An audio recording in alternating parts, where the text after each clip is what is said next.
What up? Welcome back to Dash Talk, where the talk is always disturbing, also stimulating and humorous. Okay. And today with me, I got a special guest. You could call her Daffy.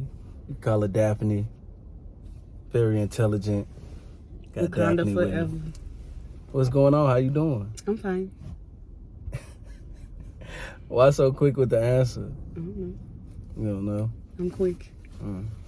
You sweating? I didn't hear. Why you sweating? I don't know.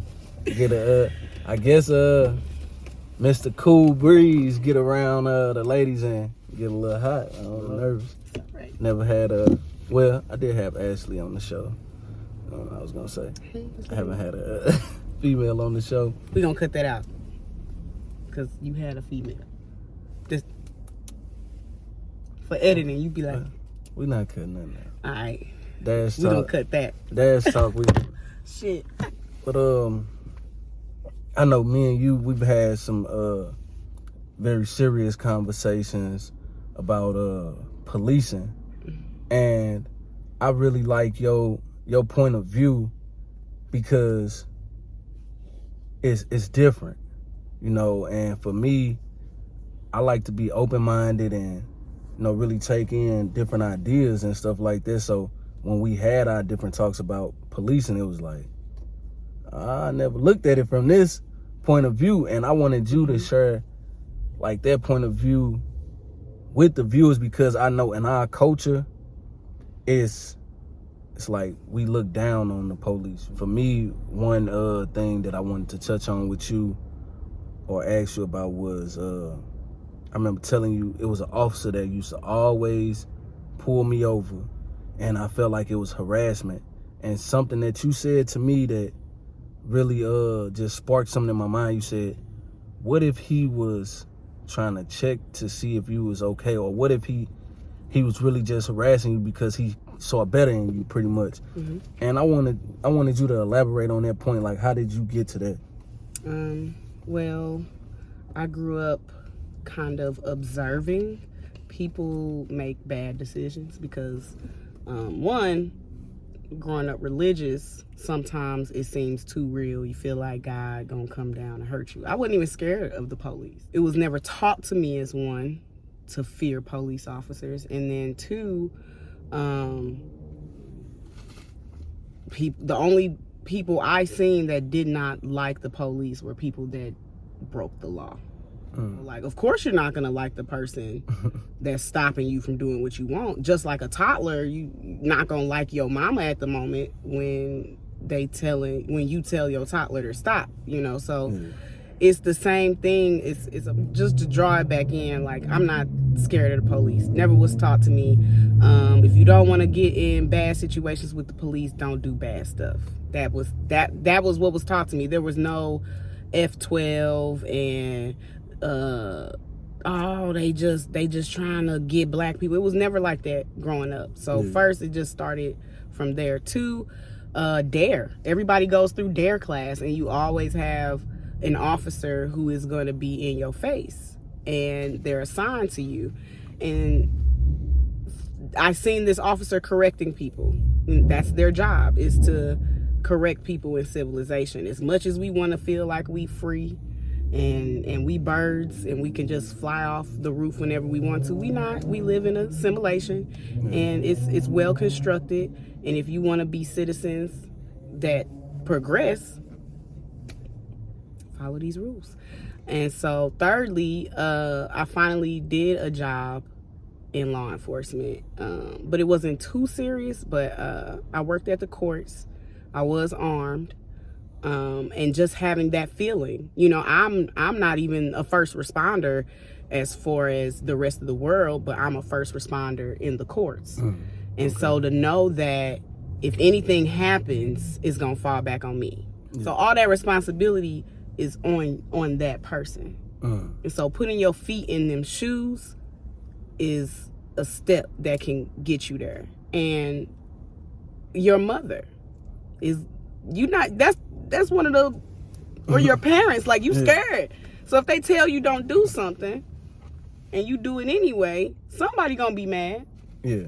And so great America has these jobs which keep their citizens in check. These people go, and some people go to school first before they become a police officer. Some people go through the mud first. But the main goal is to keep it here.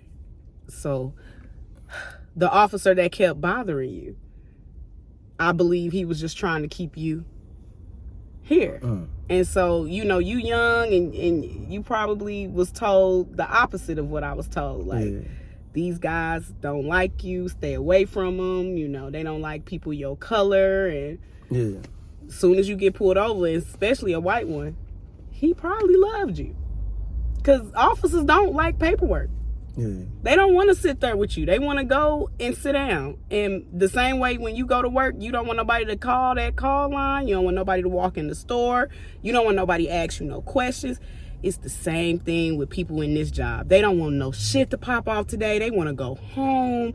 And it's just the social, the negative push with this. And we don't like seeing officers help. We like seeing officers do bad. And that's not something we tell ourselves, but we tell that to our phones. And so if we reacting to all these officers that are doing bad, then we're pushing that energy. And I can tell you, as a 31-year-old, I've never had a situation with an officer where I felt like my life was about to be taken. Was I scared? Yes. Was I crying? Yes, because of what was shown to me, not because of how a police officer handled me. And of course, there's other situations and things that people go through. But again, I'm not somebody that deliberately goes out to break the law. If you're just a normal citizen and you have this anger, you got to really dig deep and check that, because if a serious criminal comes for you, who are you going to trust to come save you? Who are you going to trust? Because in this simulation that we live in, we can talk about, oh, well, we going to take care of our own. We not. We not. We done had years from Jim Crow to build our own. Oh, well, they take it away. We weak then.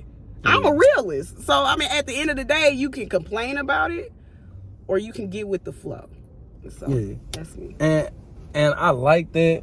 I like this point of view because I want more of our people to see this point of view, because although it might be a negative push, some of the stuff is still true, you know. In certain neighborhoods, some of our neighborhoods, it take them a while to get there. They not getting there on time, so that's a reason not to like them or feel some type of way. But I like your opinion because it was never a reason for me growing up until, like you said, until I started doing crime and doing the bad stuff. It was no reason for me not to like a police officer. I was in those DIRT programs and those DIRT parties, so I know about officers giving us baseball cards and stuff like that. But for me, in the areas that I grew up in, it was already pushed. So even before the DIRT program, now when the officer giving out baseball cards, I take these cards from you, but I really don't like you for real, or I really don't want to talk to you for real. I like that opinion because I like seeing the other side, what the other side looks like, because for me, it's never been a time that I can remember that like the police was a useful resource for me. Like, I never thought, like you said, when you get in trouble or something happens, who you gonna call? Because auntie ain't gonna come. I never had anything. Like, everything for me was like result to go back to handle it yourself. You know, somebody come through, somebody robbed me. I've been robbed before.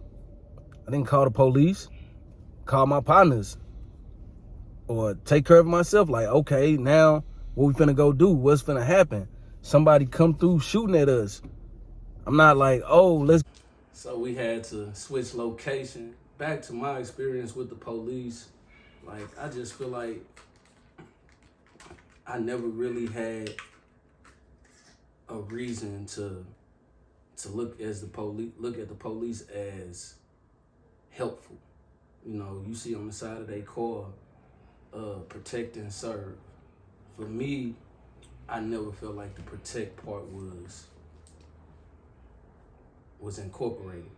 Of course, you serving because y'all doing what y'all out here doing what y'all doing.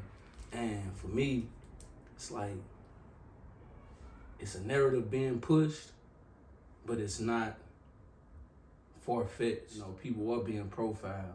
Things are happening. People are being killed. And it's not like this stuff is fake. But I feel like your opinion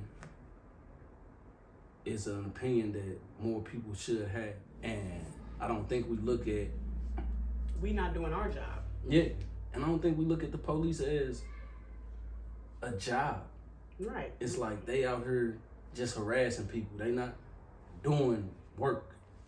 You know, so... They definitely are. But yeah, as long as you do your job, a police cannot put you in a situation that you're not already in. Because when you forcing somebody to, or when you go into a situation and it's already a negative thing, like, okay, I get pulled over, I know this about to go bad. Now you already got that thought in your mind, so for me, that's how it used to be. Police pull me over, I'm instantly upset already. What you pulling me over for? I'm mad. I got a lot of stuff to go back and forth with them. I have authority issues, so instantly I got an attitude. So this stop probably not gonna go good because I came into it with a negative attitude instead of, okay, this person is doing their job. There's some people that went through police brutality. Yeah. And they will never deserve the brutality that they received. Mm-hmm. But we have to watch where we put ourselves. Yeah. And so if you know you don't want to see the police today, you don't want to have any issue, you don't want to talk to them, get them plates together. That is a law. That's a law. I don't care how many other people aren't following that law.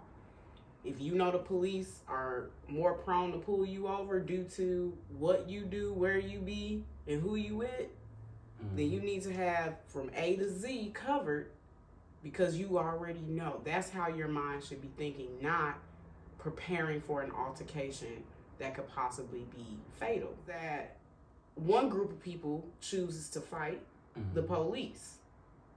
The other group of people do not fight the police. Regardless of what they do or when they did it, they gonna sit right there and get them cuffs put on them. We don't want to be cuffed. Don't put me in bondage. We have all of these layers to us. We don't correct our trauma. Dash life, shameless tag. But you have to be able to do that for yourself. The police officer it's not his job to correct your trauma. You're in that position because you didn't get your tags taken care of. You speeding. Okay, let's be honest. I just want to make one more point about the police and policing before we switch lanes. I know a lot of people watch sports or you see stuff going on in life and we talk about pressure and the way pressure busts pipes. One of the situations that happened to me that I look back on and I can understand the police point of view is when we was younger, it was me and I think three of my homeboys, and we went across the train tracks and we went to fight some guys on the other side of the train track. We went over there. They was like, we in they neck of the woods, so they like 30 deep. It's just 4 of us. We had our fight and moved on, and now it's like they're about to jump us. The police pull up. Somebody called the police, and instead of them like going towards the 30, they coming at me and my homeboy, and one of my homeboys got a brick in his hand, and the police got the taser out like, stop moving or we gonna tase you. Put the brick down or we gonna tase you. And he like tell them to stop coming at us. Like, you see it's 30 people trying to literally attack us, and you want me to put my weapon down so that, for what? So that I can get attacked? But when you look at the other point of view, it's like, okay, the pressure of the police we got 30 people over here versus 4 people over here. Who can we control first? Maybe we can get these 4 under control, and since it's like they really the antagonists because we not where we supposed to be at. They were protecting. Let's get them. And so now looking at that, it's like when you under that pressure, what you gonna do? You gonna try to do something outrageous and say, hey, let's stop all 30 of these guys, and then they start fighting back, and now that's when you gotta pull the gun out, you gotta shoot somebody, you gotta tase somebody, because it's only 5 or 6 police officers right here, and there's 30 people right there. Exactly. And some just like us 4 can't do nothing with those 30. Those 6 can't do nothing with that 30 either, really. So exactly. All true. So just the pressure and understanding the point of view. I like that scenario. But I wanna before we pass that. Okay. Because just imagine an adult seeing 4 children. Because you were children, right? Yeah, 16, 17 years old. When I see a 16-year-old at my age today, I see a child. Exactly. So the age of a police officer, 20 to 30 to 60, they looking at babies. If I see 30 anything running towards 4 people, I'm coming straight towards the 4 people. And if he got a brick in his hand, I don't know where that brick is going. Yeah. But trust me. And that's the thing, you don't have trust. Exactly. And that was like, why you want me to put my brick down? And it's like, because I'm here to help you. We're just so ready to react to violence. It's like, oh, we ready. Exactly. Okay, well, I'm done. It's about the protection and it's about the trust. You don't trust the police because you've been told to not trust them, that they bad. So when something happens, you look at it instantly like they attacking me. Not like they just in the situation and trying to de-escalate the situation. Not saying that this is the thought process of every police officer, but I want to give you the thought process of some of them too, to where you can see their point of view. Most. Okay. People do not go through all of that to harass people for a living. Yeah. It is not over time trying to be a good person to people and nobody seeing it will create that. Yeah. That shortness, I don't have time. I got 3 other stops to make, either get in the back seat or take a taser. Okay. And so when it's the patience level. Build trust, y'all. Hug a police officer day is coming up. You just said 2 things. You said something about creating and you said something about patience. And that's going to take me right into the next thing I wanted to talk to you about, which is entrepreneurship. Oh, Lord. And you ain't say that. I didn't introduce Miss Daphne Thornton correctly because she's also a hairstylist and the owner, correct, of the Twisted Corner. I am the sole operator, owner, executive CEO. When we talk about creation, what you do is you do locks, you do hair. So that's creative. That's an art form in itself, doing that. And then talking about patience, being an entrepreneur, just me going through it myself and seeing other entrepreneurs go through it, it's like the patience level has to be like all the way up because if you're not patient, things happen, some break, some go wrong, whatever happened, a bunch of stuff gonna happen in entrepreneurship, and if you're not patient, you'll just either fail, quit, stop, and it don't go how it goes for you or how you think it should go for you. And what I wanted to talk to you about was what led you to want to be an entrepreneur. I had just had my daughter, and I was working in retail, and the schedule was just a little tasking. I'm a single mama. Hey. The lovely and amazing Daphne. By yourself. Some people have big supportive groups that support in different type of ways. And my supportive group wasn't able to really support in the ways I needed to keep a regular job. So I have a wonderful support system, but for me being a new mom and having to work 9 hours a day and have to deal with breastfeeding or / pumping, getting Dottie together, that's my daughter, getting her together. It was just dealing with postpartum it's possible. I'm not saying it's not possible, but every mother is different. So it's just a lot of mental. And so I was like, I just need a break. Yeah. And, you know, COVID happened, and I had about a year to figure it out. Went into law enforcement. Again, the schedule. So I make my own schedule now. Okay. And so what would you say is the hardest challenge of being an entrepreneur? The excitement. Because when you first start, you're gonna have 10 toes and some behind you.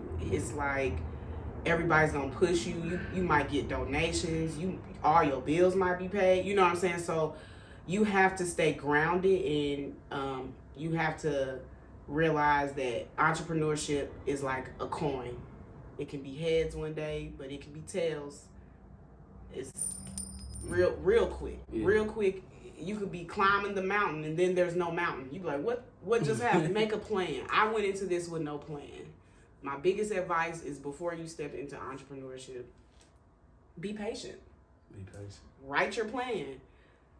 Get everything on that plan answered, solved, where you need support, question mark, get through it, and then start. If you have a job that you can work in, because I know at times you just be ready to quit. You be like, I'm done. I'm about to just work for myself. If you can avoid just quitting your job, do it, because that money builds your business. I'm already giving 80 hours to, what's a job? What's a random job people work? Being an accountant. Being an accountant. I've been working, and now I'm just like, I want to work for myself. That's still working for yourself. You go to this accounting job to work for yourself. I do accounting to make this bag to go into this purse.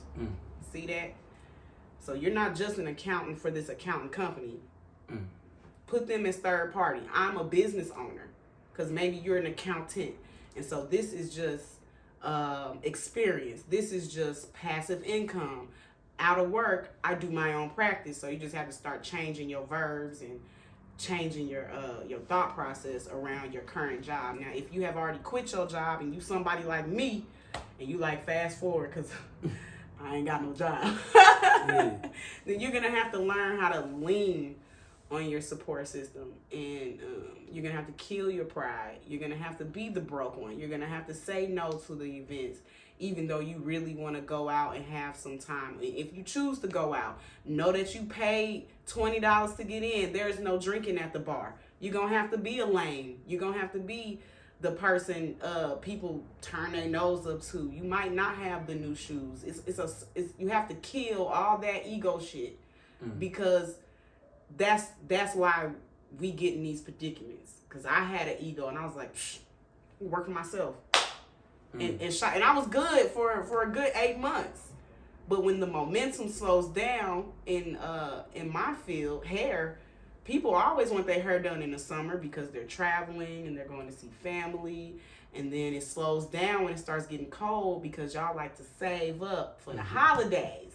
But me, what about me? And that's so, I can't just bust down people's doors and do their hair and take their money, Right. And I didn't plan for that.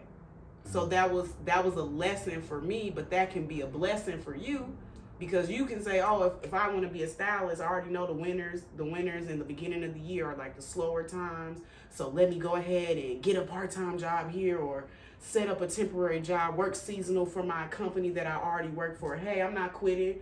I'm just going down to seasonal. Like, you gotta get as strategic as your favorite celebrity. You have to be so strategic about your business that nothing else makes sense. The last question I want to ask about entrepreneurship: was it easy to start your business? Yeah, because I don't like to do everything myself. I know it's the age of DIY, but I would rather pay somebody to do it, because I know I'm gonna miss something. What is her? Shout out to, what is it called? My, My Simple LLC. It's by Andy Fee. I pay her, and she went and got everything from the courts to the state, the LLC, the money, the everything was taken care of. This is how she packages everything. So like it's a business for everything. Yeah. And her business is starting small businesses. So it was not hard because I already knew that I didn't want to read a whole bunch of literature about how to start a LLC. And then going from word of mouth, people miss something. You go to the bank and then you can't open up your bank account because you didn't do this one step. Yeah. And the reason I asked you that is because a lot of people want to start businesses. A lot of people want to start doing things. And instead of looking at how simple it is, I don't want to say easy, how simple it is to start a business, instead of looking at that, they look at all the challenges. Oh, I don't have the money right now. I can't do this. I don't know when I'm going to start, or I don't have the brick and mortar place to start it, so I can't do it online. I don't have business cards. Like, don't just get caught up on the how can I do this? Why can't I do this? Just start. Start where you at. In the middle, whether you at the middle, you at the end, you in the beginning, just start where you at. And that's why I wanted to ask you about entrepreneurship.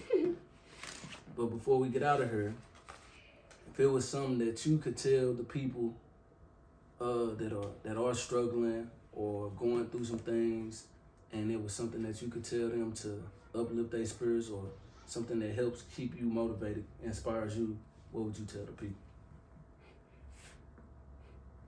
Hang in there, kid.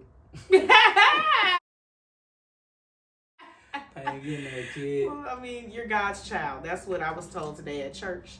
No matter where you are in your journey, no matter where you are in life, whether you still cussing out people or on the pole, baby, you are God's child. And that's all that matters. And so when you go home, know that somebody love you. Okay. Somebody love you. I love you. I love all y'all. How they do it now? They do it differently. Yeah, they do it like this with the fingers. Boom, there you go. Wait, let me see. Cause that's the old one. No, it looked like this on the other side. Like I thought they was throwing up. I thought my son was like throwing up GD or something at first. I'm weak. Like, what you got going on? You gang bang? Gang. No, it's a different way. It's like. But before we get out of here, I know we promoting My Simple LLC. I want to give a shout out to him. I always give a shout out to EYL, Earn Your Leisure Podcast. You got Troy and Rashad. Man, go check them out. Get your financial literacy together. They help learn about financial literacy, financial freedom, whether home mortgages, different stuff like that. You can learn a lot of different stuff for their podcast. So check out EYL. Wanted to shout them out. And Daphne, how can we find you? Uhuru Salon, STL. That's my home. You know what I'm saying? I'll be in there living. Come get your locks done. Go to school. Support all businesses. Your friends' businesses, whether they black, white, Puerto Rican, Chinese, brown. Let's end all racism and just be one. You dig? Okay. And you said who? Ru Salon. Who is where you at? Ru. Where's that located? 2012 South 39th. Okay. South side. Go get your locks done. Go get your hair moisturized, hot oil treatment. Aaliyah got you on the braids, boo. Y'all be on Facebook looking. And you can find me on Facebook at Myron-Life-McGee, Instagram _Life91, TikTok _Life91, and Instagram is _Life-McGee. My bad. Got that. YouTube, Myron -Life, dash up, dash out. Don't just pass through life, dash through life. Oh, and I almost forgot. Don't forget. Go get your Dash Life gear. Got the hoodies in, t-shirts. Let me know what you want. Let me know what you like. But what if I ain't got no money? You ain't got no money? Ooh, we'll figure out something for you.